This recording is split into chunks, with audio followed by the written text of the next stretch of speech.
Hello. So our speaker today is Lori Rappaport. Lori is currently an integrative psychotherapist and a guided imagery therapist at Sutter Institute for Health and Healing. She's also the founder and director of the Focusing and Expressive Arts Institute in Santa Rosa.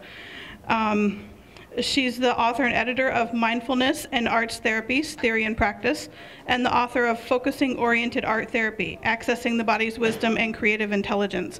And I think she also has some books and stuff available for sale today if you're interested in those topics. Lori's been training others internationally as well as nationally in focusing, mindfulness, and expressive arts therapy. She has expertise working with individuals, couples, families, and groups with a broad range of issues in a wide variety of settings, including day treatment, mental health clinics, and private practice. So welcome today, Lori.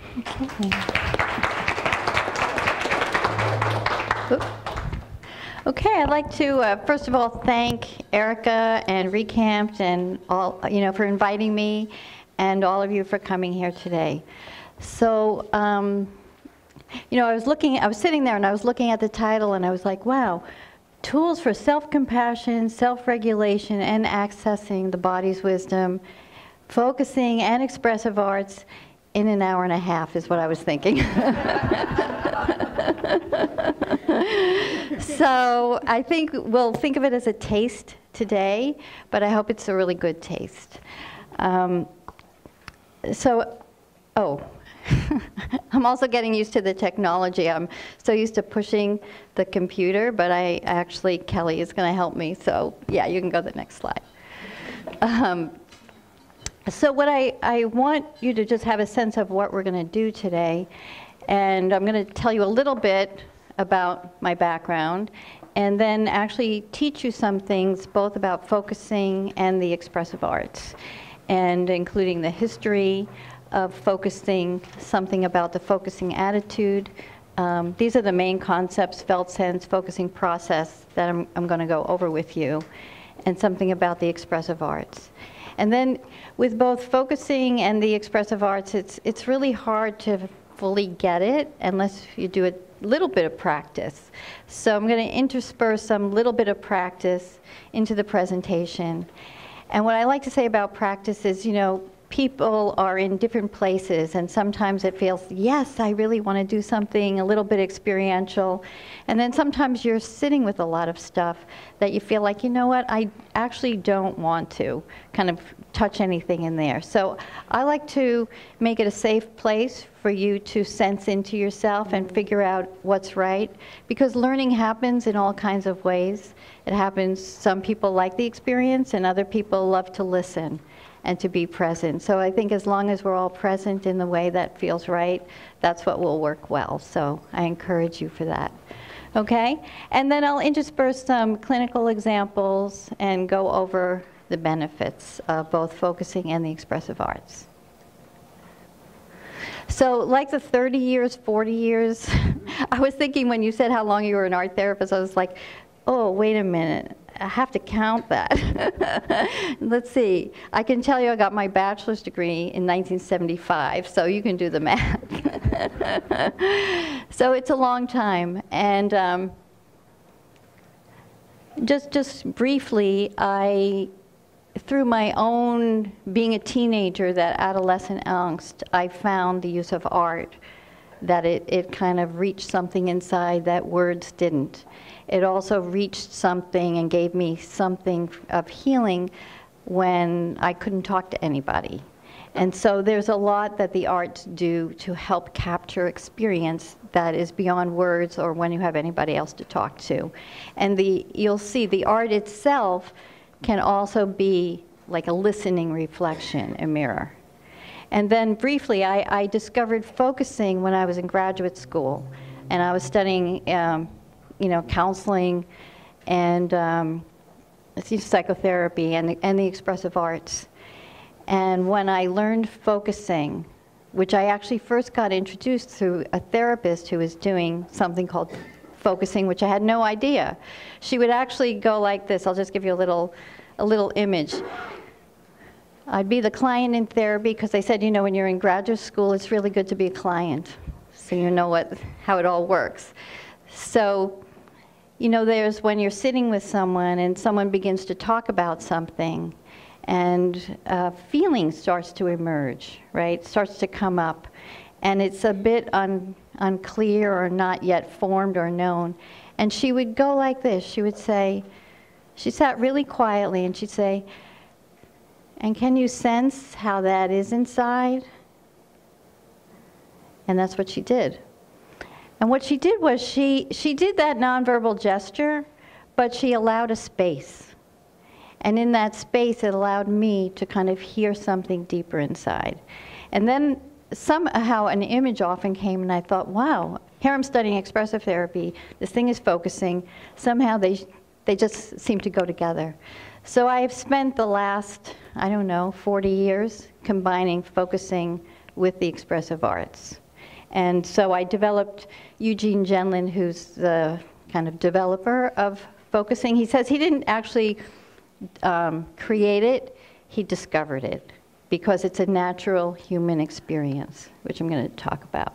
So those are his books, Focusing-Oriented Psychotherapy, and then I integrated his work with the expressive arts. And so the first book I did was on Focusing-Oriented Art Therapy, even though I'm also an expressive therapist, but I felt like it's enough to talk about focusing with art, let alone focusing with music therapy or dance therapy or psychodrama. So I was like, someone else needs to write that. And then the Mindfulness is an edited book. And one of the things perhaps you'll see today is I feel like focusing is a mindfulness-oriented practice. And so as we go through it, it'll become clearer why. And you know, there's many focusing teachers in the world, and people emphasize different things. But for me, the kind of mindful awareness is a really key fundamental part. Okay? Okay. So before I go into the history and the background of focusing, I wanted to go over what I call the foundational principles. And they come both from Eugene Genlin and then how I've adapted them. So the first one is called presence. You know, and you know, I love the introductions here because it's really about coming into presence, beginning with a little sitting and then introducing ourselves. And it really helps us all get here. So with psychotherapy, it's the presence. It's like, am I here? Am I willing to be here and listen to you? Am I aware of how I can notice what is in my stuff that I'm carrying and how to put it aside for that time so I can be present? How do I manage it? Because we all have stuff, and right? So, but I like Gene Genlin always taught, he has this quote where he said, there's always a person in there, right? So everyone we work with, he says, there's always a person. And I worked in traditional mental health in settings where, people get talked about, labeled, diagnosed, reduced to a symptom versus the whole person. And so he says, that's who we're working with. And that's who we're trying to connect with. And I just love that. So I love that as the beginning. And then he also says that safety comes first. And I love that too, that really it's about creating safety. And safety begins, with our presence and then the relationship, right? And I love that he didn't say focusing comes first. He actually didn't even say that focusing comes second. He said that actually listening comes second. And I love that too, because we really have to hear what our clients are bringing to us in order to do any kind of an intervention so that it really matches them. So then listening is a key part of focusing, and I think of it as like the right hand and the left hand, that they go together. So how many of you actually know focusing or something about focusing? Okay, yeah. Good somatic Sonoma County.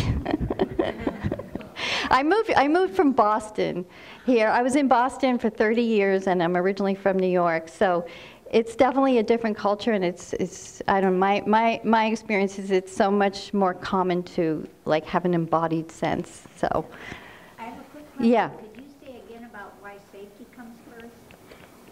Because Or what is meant by what kind of safety? just for the client to feel, the client to feel comfortable, to feel that they're going to not be harmed, that emotionally people are usually very vulnerable or fragile, and we want to create a space where they can kind of feel like, it's okay for me to share or talk about or not talk about something with you. Because it's hard to get anywhere if we don't start from a foundation of safety. Yeah, thanks for, so feel free to ask at any moment. And clinical sensitivity. So, as it was mentioned, I worked in, with severe mental health. I worked in psychiatric hospitals. I worked in day treatment more in the early part of my career. And, with mindfulness and with focusing, a lot of times when people teach, it's like what we say is close your eyes, right? But there's many clients that it's not safe to close your eyes in the beginning. Like they especially clients with severe mental illness or people with trauma, that there's a way, like, I need to know that I'm safe here first. And so I like to talk, so we always have to be clinically sensitive to adapt focusing, expressive arts, whatever we do, to each person that we work with, right? And so I like to say that because even here, I think it's important for people, for all of you to know that, when we do the experiential, if we're going to do a little focusing, if you don't want to do it, you don't need to. And if you want to keep your eyes open, that's also fine, or a soft focus. And I think that's really important with the clients that we work with so that they really feel that embodied sense of safety and groundedness. So I always want to make sure that clients can feel grounded, that they can look at you, that they can know that, here I am, here you are, here's my feet on the ground, before going inside to this inner experience, because we often don't know what's in there. Like surprising things can come up. And so we need to know that people can ground themselves. So there's like steps along the way to always make it safer. And then a key aspect is the focusing attitude, which I'm going to, it says, explain later. Stay tuned. Okay. So what is focusing? So focusing is essentially, it's a process of bringing mindful awareness with a friendly or welcoming attitude towards our inner experience. And that's the key part, this friendly or welcoming attitude, because it's that friendly curiosity. And whether it's happiness, pain, fear, excitement, whatever it is, because we're all walking around all the time with experience, right? I mean, I was aware coming here today that, some people might be in a sensitive place who knew Mira, right? And so I was aware of, so it's funny kind of preparing. It's like, oh, I'm going to walk in and not be, So I knew that I didn't personally know her, but I know that some people do. And so there might be feelings in there, especially you had a morning session. So sometimes we have things and then we move on to the next thing, but it's not like it's not there. And so anyway, so there's that. And then there's also, when Sonoma County, it's so beautiful here, when you just see the breadth of the mountains, or when the grass turns green because we have so much rain, right? That too is our inner experience. And so it's bringing our awareness in a friendly way to that too. Okay, and then it's also accessing your inner wisdom. And did you intentionally have inner twice? Oh, did I? Inner. I like that. Yes. Towards our inner, yes. Keep going.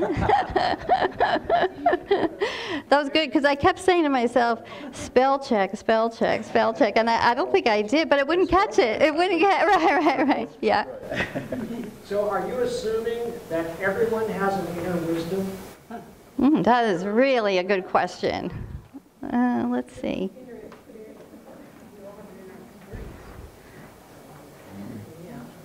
I don't know, I'm going to contemplate that as the talk goes on. I didn't think there was an answer to Okay, thank you. All right, but it's a wonderful question. Okay, so I want to share a little bit about the background of focusing. So focusing was developed by Eugene Gendlin during the 1960s.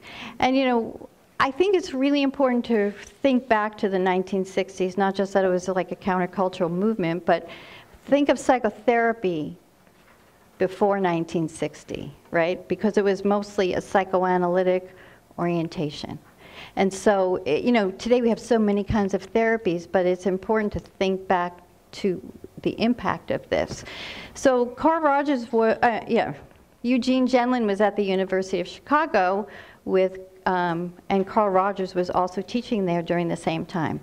Eugene Gendlin was a philosophy doctoral student, and Carl Rogers was beginning his counseling center and teaching about client-centered, person-centered therapy. And Gene Gendlin was interested in how we have, he was a philosopher, so like our experiencing, right, our beingness, and how when we are experiencing being, that there's this inner experience, but when we go to talk about it, it's already sort of changed or different or like a little bit removed, not as direct. And he was interested, how do you symbolize this immediate experience? How do you do that? And so somebody said, there's Carl Rogers is at the counseling center, and he's doing something similar, but in therapy. And so Gene went over, we call him Gene, those of us who train with Gene. He went over to the counseling center, and he was kind of looking around at these brochures about what Carl was doing. And then he met Carl Rogers, and they connected, and then actually Gene became a student of Carl Rogers. And then they did this very big research project. And this is so interesting. They wanted to study these 3 questions. Why doesn't psychotherapy succeed more often? So we're still asking that question, right? Now it's like everything has to be evidence-based. It's the big buzzword. And why does it often fail to make a difference in people's lives? So I think, it's really evolved, and there's many more. You can see the effectiveness of a lot of therapies. But back then, this is the 60s. And when it does succeed, what is it that those patients and therapists do? And that's a really good question, because, so much is always asking what isn't right or what's wrong, but actually what's happening. So they were actually the first psychologists to do audio tape of sessions, and to actually then transcribe the content of those sessions. And so what they did was actual research where they had variables about what would demonstrate when people changed, what would show when people got better. And they used both what the client said about themselves, their self-report, what the therapist said, and then a significant other. And they analyzed it in terms of looking at those clients who talked about their early childhood experience, right? And that would be a more psychoanalytic orientation. Those people who talked about the client-therapist relationship, and that would be a much more, client-centered. And then there was another batch. And anyway, they correlated it up with the change, and they found that it made no difference what theoretical approach the therapist used. What actually they noticed was that they could hear it was what the client did. The client spoke in a certain way. And there were clients who naturally referenced their inner experience, and that they could check it inside to what felt right. So it would go something like this, the client comes in and they're talking and they're saying, yesterday when I went to the supermarket, I was walking down the aisle and suddenly I saw this person, and I thought it was my sister, and I had this feeling of panic inside. And then they paused and they're like, no, it wasn't really panic. It was actually, I felt terrified. I felt terrified and anxious. That's it, terrified and anxious. So see, they were able to recognize it and be in touch with themselves. So another interesting thing is that Gendlin and Rogers were able to predict by the second therapy session, just by listening to how the client talked, which ones would get better and which ones wouldn't. And so this is, I think, the brilliant thing, is that Jenlin said, well, if some people do this naturally, can't we teach them to do this process, this way of being and listening?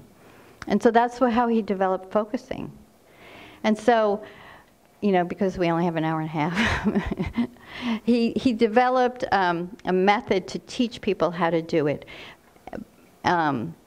But over time, because that was the 60s and it's now 2016, there's many ways of teaching focusing. And so some people like the original way and some people don't, or whatever. So today what I want to do is give you a little of the essence of what it is. Okay, so is that all clear? Okay, all right. All right, yeah, so that's that. Okay, so the core thing that he found was what people were accessing inside was what he termed the felt sense. And so a felt sense, it's kind of like what I was saying, it can be about anything, both difficult issues and feelings as well as pleasant and positive ones. And I think the pleasant and positive ones is also really important as therapists, because so many times we're oriented to, you know, how does that feel? And oh, it's sad, and oh. And then, you know, something good comes and we like, and because the client will gloss over it too, right? Many times they like, you know, oh, this good thing happened, but let me tell you what really, you know, this horrible thing that happened. I always say, well, wait. wait. I say, wait, let's take a moment and let's check, you know, hear how the good thing, what happened that was good. And so it's important to do that. So anyway, it's also about good feelings, and it's the bodily experience from the inside of an issue, a situation, or an experience. And I like what, I like this quote a lot, that a felt sense is not a mental experience, but a physical one. Physical, a bodily experience of a situation, a person, or event. And this is, I love this phrase, an internal aura that encompasses everything you feel and know about a given situation at a given time, encompasses it and communicates it to you all at once rather than detail by detail. Right? So we're actually going to do that, do a little experience, but right, it's kind of when you have that sense in your body, it's all at once. It's like a musical piece, right? When you hear a musical piece, you kind of get the whole thing rather than, I mean, I guess really great musicians hear the note by note by note, but your experience is how does it feel together? And that's really what the felt sense is. Okay? So let's go to the next one. So here's the experiential part. Okay, so if you would like to try it, what I'd like to do is just guide you in a little bit of sitting and checking in with your own felt sense in this present moment. So if you want to try it out, you can do it, and if not, you can just listen along and just enjoy the nice quiet. But maybe you want to stretch first, just even sitting, because you sit for a long time, or even if you want to stand and stretch, you know, because I know you've been sitting for a long time, right? And you could just shake it out a little bit, and your legs. And also your breath. Take a nice breath in and let it go. And breathe in again and let it go. And this time raise your arms, your shoulders, I mean. Well, your arms or shoulders. And then drop them. And then just shrug them. Because it is a lot when you're sitting, right? Yeah. And focusing is a body thing, so a lot of times it helps too. So, okay. And then find a comfortable way of sitting.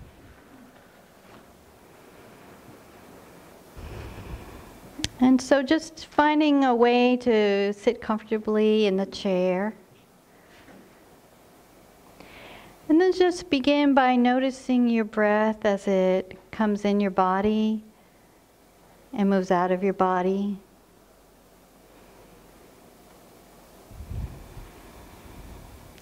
And feeling the support of the chair that you're sitting on, your feet on the floor supported by the earth. And your connection to the sky and the heavens.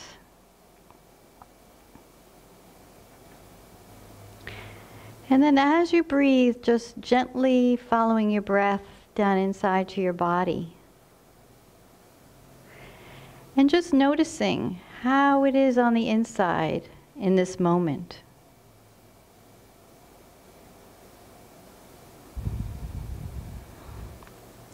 It might be jumpy, or it might be heavy, or it might be warm, it might be buzzy, it might be calm.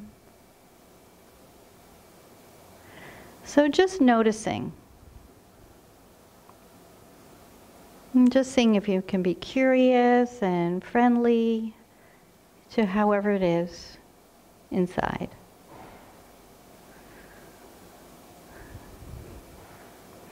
And then you can see if there's a word or a phrase, an image, a gesture, or a sound that matches that inner felt sense.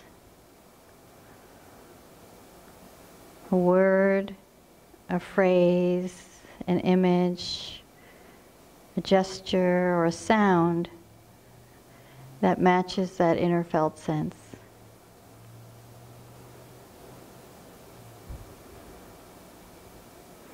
And you can check it against your body for a sense of rightness.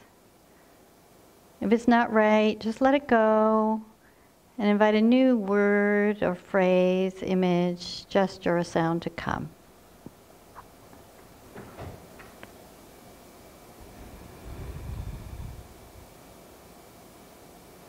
And notice if you get a word, phrase, image, gesture, or sound, notice what happens when it matches or when you say it back to yourself. Notice how it feels in the body if it matches. And if it doesn't match, that's okay. Focusing takes a lot of practice. So just take another 5 seconds or so. And whenever you're ready, you can just bring your awareness back to being in the room and gently stretch. And if your eyes are closed, you can open them.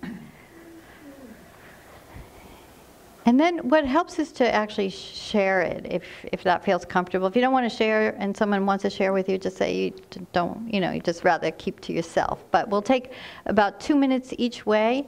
And here's the thing, you can just share if you feel okay about it. This is what I noticed in my body. This is what I noticed happened, and this is the word or phrase or image or gesture or sound that came. And if you noticed if it matched, if you noticed anything happen, you can share about that. Okay? So you want to share? Okay? Okay. So just pair up with someone near you, and if you don't want to, then that's okay. And I'm going to ring the bell when it's 2 minutes. Okay. So it helps in teaching focusing to teach the concepts of what this focusing process is and the felt sense. If a couple of people would want to share, this is what happened, this is what I noticed in my body, or this is the word, phrase, image, gesture, or sound. So I know sometimes people feel funny talking in a big group, but Well, we're therapists. we're therapists, and it's a friendly place. So does anybody want to share? Yes? Okay. Oh, the microphone. Well, I have a question because we did the exercise, and then Patrick and I sort of just started talking, as we usually do. And what I noticed was, it was a separate conversation, but I knew exactly how I felt, like, quickly. Yeah. And okay. so that was interesting. Yeah. So it surprised you that you knew so quickly? I think it was probably because after this exercise, I was sort of tuned into, finding my feelings. Or Right. You sort of had sense? a warm up through the whole talk. Yeah. It was kind of taking you there, like walking you towards the place. Yeah. Yeah. Thank you. Yeah. Okay. I was in kind of like searching for the word, right? I had Okay. this idea that I was going to get this information with a word. Right. But what was coming was an image. Right. So when I welcomed that image, then the word came quickly, then a lived experience came, and then I felt like there was more space or room around my inner experience. So I still would have had to do more to kind of follow that. Right. The curiosity and the welcoming of what was is what opened the door. Right, So- right. Beautiful. So let me slow it down. So did you notice before you were looking for the word, right? Because sometimes that's our mind and we're in the habit of, right? It's kind of what we're used to. But what did you note? Did you notice anything in the body before looking for the word or the image?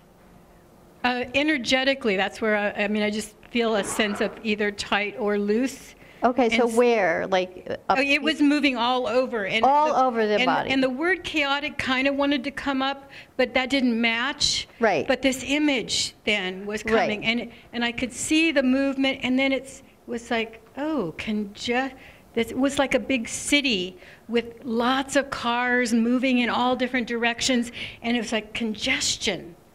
Okay, right. Yeah. See, And then I went, see how that yeah. connected, right? Everyone, the whole room went like, whoa, like, because we all got it, right? So, right. So the thing is, the reason why I slowed it down, because to really hear what's going on in the body, we slow it down, right? And also to teach you the felt sense. The felt sense is always the somatic body sense, right? So that for you, it was like all around, right? This kind of thing, it was like all around, going around the body. And then it's sort of like, almost the word chaotic came, but then it wasn't really chaotic. It was, but then the image. So what happens, just to explain it, so the felt sense, to slow it down and learn each part, is the body. It's just the body. And then generally he called it a handle or a symbol, which is a word, a phrase, image, gesture, or sound that matches it. And then it's interesting how it's specific, right? Because the word really wasn't it, even though you kind of wanted it. But then the image came naturally, because our bodies, it's an organic, lived experience organism. And if we give it time and space, it will come, right? So, but then when you got the image, right, and it matched, then like something else opened up. So we actually in focusing talk about that the felt sense opens, right? So I don't want to get too ahead because people get attached to it opening, but but it's the being. So the key parts are bringing that friendly curiosity to the body sense, because that, it goes back to the safety too. The body likes that, right? It likes that attitude. Most of us have that critic inside that's like always judging, critical, whatever, and then the body doesn't really want to talk to us, right? But, the way we are with our clients of being so warm and friendly and all of that, then when we bring that to ourselves, the body talks. So in learning focusing, we first learn it inside ourselves, because you can really start to understand it. And then we learn how to help the client navigate it inside, right? So, yeah. Did you want? Sure, of course. I was surprised. Yeah. I felt calm. Yeah. And my image was a peaceful lake. Mm-hmm. And then I was looking at it, and I had a thought, which was Okay. it's a problem when you get a thought. Okay. But it was, I doubt it's that I doubt it. peaceful. Okay. And so I doubt spent it. the rest of the time looking for, where are the bubbles, there's probably some whirlpools in there. Right, but let's see. Okay, so that's great. So you said you first, no, it was calm. So where did you feel that in your body? Core. Okay, core. So see, that's the felt sense. So felt sense, it's just that. That's the felt sense. And then the symbol, you got an image, was the lake, right? So that's the symbol that matches it. But then what happened is we call it, and Jean Genlin called it the inner critic. Am I doing that? Am I being noisy? No, I think it's Oh, okay. the other mic. Is it me? My critic just got activated. Okay. So when the critic gets activated, we have the inner critic, and one of the things in focusing actually is learning how to notice and recognize the critic, because it also gets in the way of focusing. Okay? So anyway, I think you get the general sense since I said we only have an hour and a half. Okay? And so anybody else have a question about from the exercise? Yeah? Yeah, does the inner critic have a felt sense?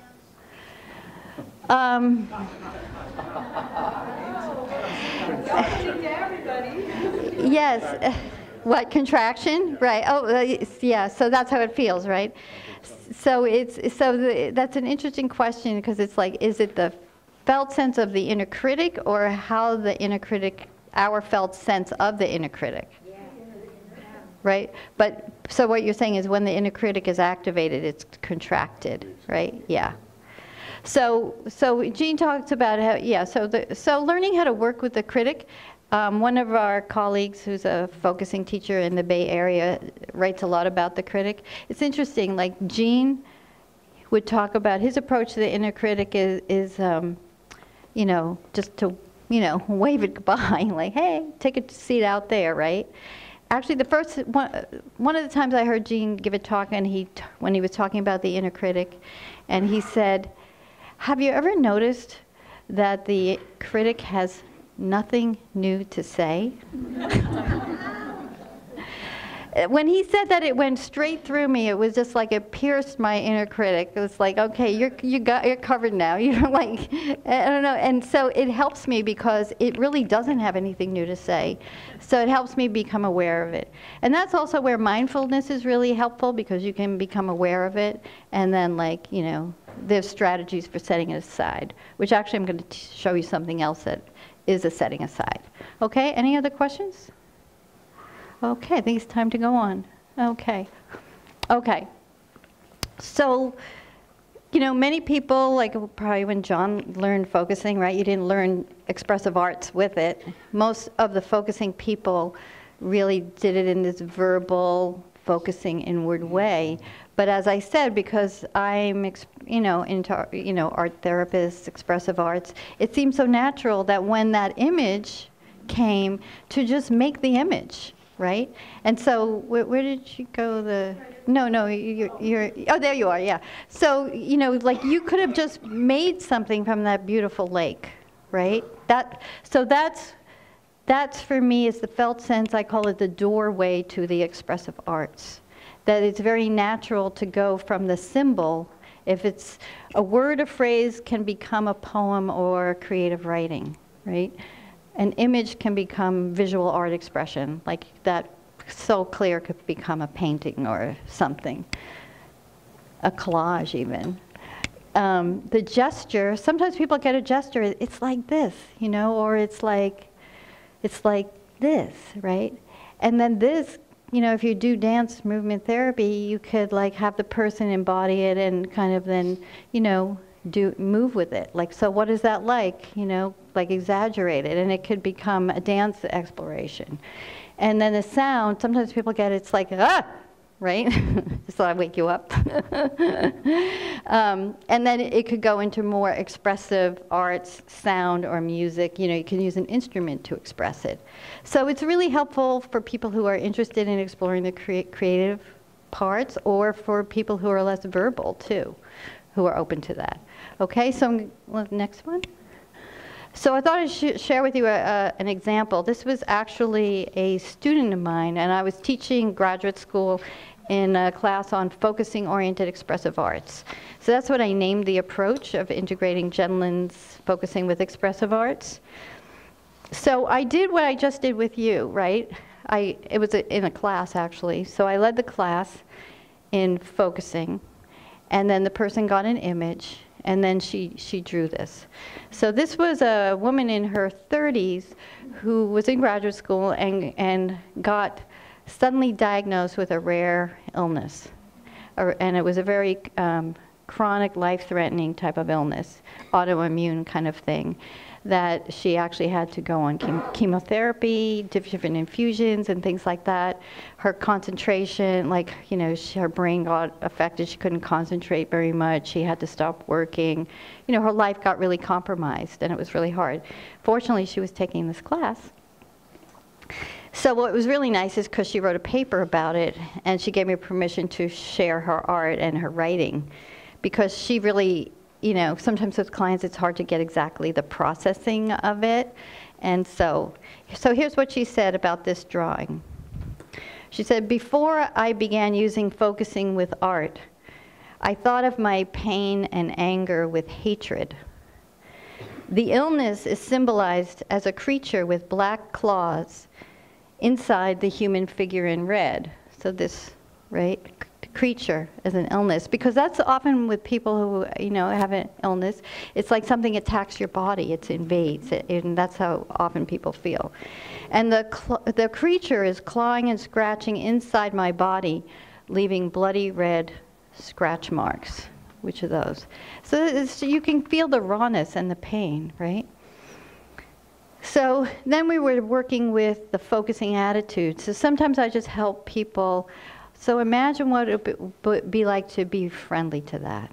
You know, how would it feel if you were a little bit more friendly to this, right?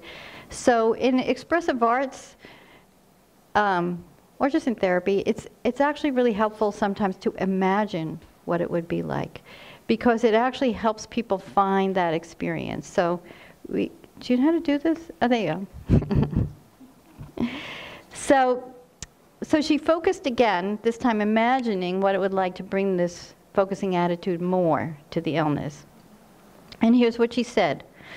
She said, when I brought the attitude of being friendly to the illness, I began to see the creature as trapped inside my body, and that it was scared and confused.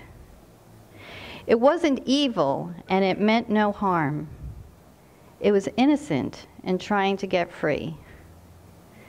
The image that came was of a blue human figure surrounded by the yellow light. And here's what she said. Now it was cradling the same creature, now buried and sleeping softly in its arms.